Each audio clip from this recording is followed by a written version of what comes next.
Hello and welcome to Do It Like a Dancer.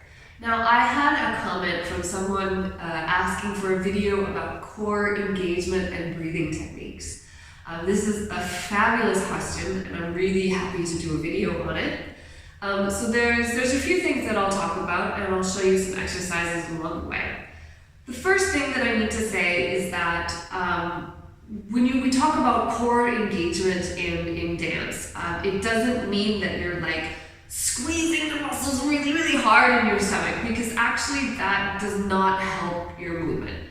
We talk about core engagement, it's really just that the muscles are strong, and then when you're moving, they're activated.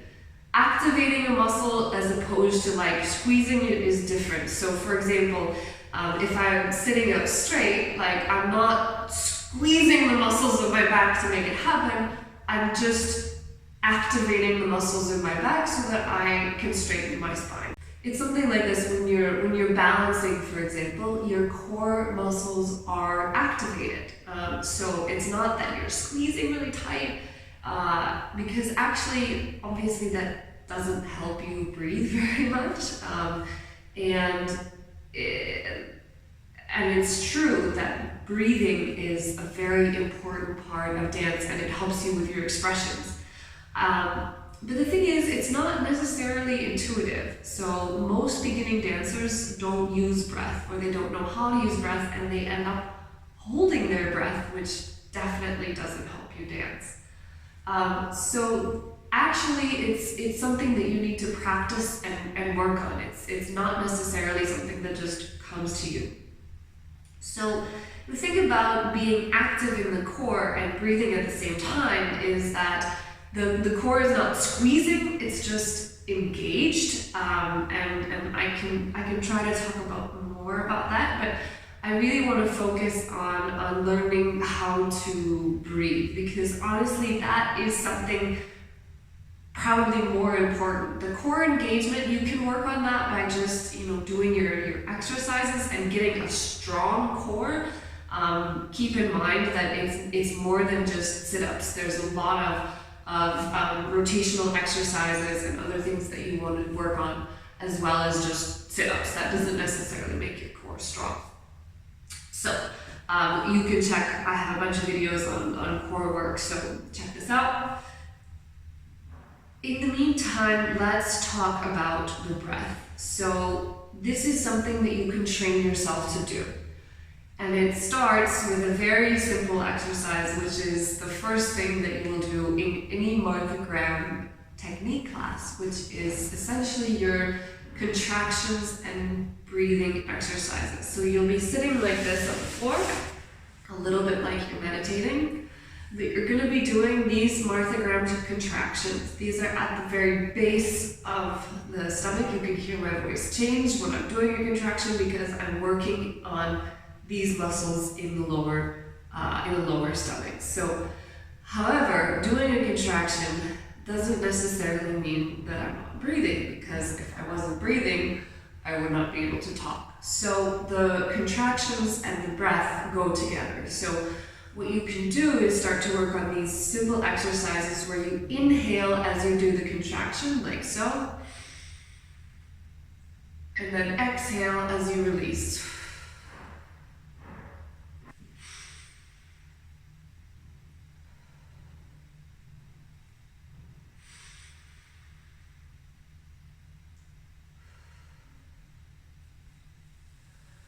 What this exercise does is just start to train your body to activate its muscles while you're breathing. From there, I would recommend a series of sort of repetitive exercises, but that train your body to breathe as you move. So for example, a really easy one, again, is to start with the arms. So as the arms lift, you inhale, like so. And as they drift down, you exhale.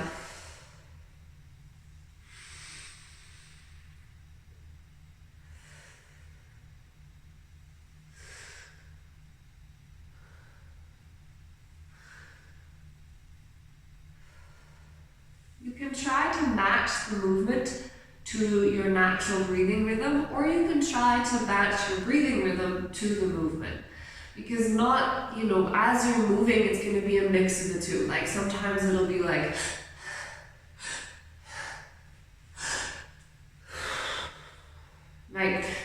I'm exaggerating so you can hear the breath, but you can see that sometimes you can play with the breathing rhythm to accentuate the movement in different ways. So the next step, for example, is standing. When you're doing pliés, I find that pliés are more intuitive to inhale when you plie and exhale when you straighten up, but I would work on it both ways.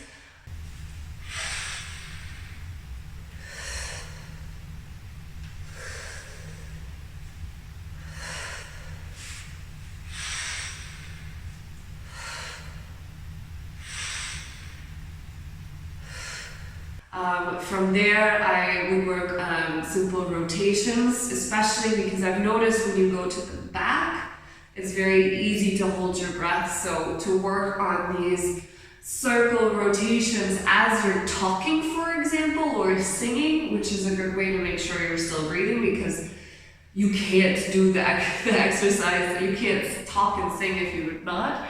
Or you can also work on these these shoveling type of exercises.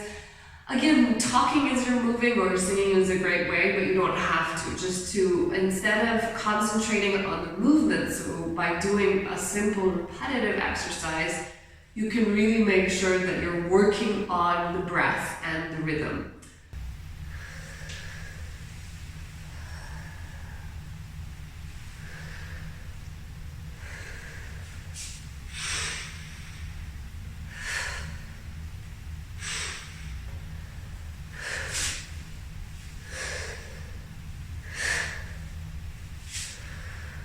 The mode technique, which I've done a few videos on now, is a great technique for practicing breath, because it's entirely built around the suspensions and the natural rhythms of the body. So as you're doing the back bounces, for example,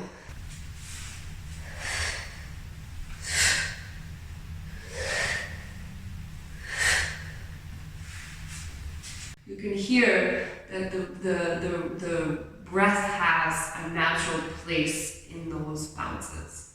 So that's what I have to say about core engagement and breathing. Again, practice makes perfect, so it's something that you will need to work on. I hope this makes sense. Please let me know in the comments if there's anything that I missed. And as always, feel free to suggest me videos on things that you would like to know more about or things that you're confused about. This is a space where you can ask any question, no matter how stupid you think it might sound. That's all for today. As always, a huge thank you to my patrons for supporting me in my creative work. You can find out more about that by clicking the link in the description of this video. You can also check out my website and my other creative work. Thank you so much for being here and supporting this channel. And if you like what you see, share it with a friend.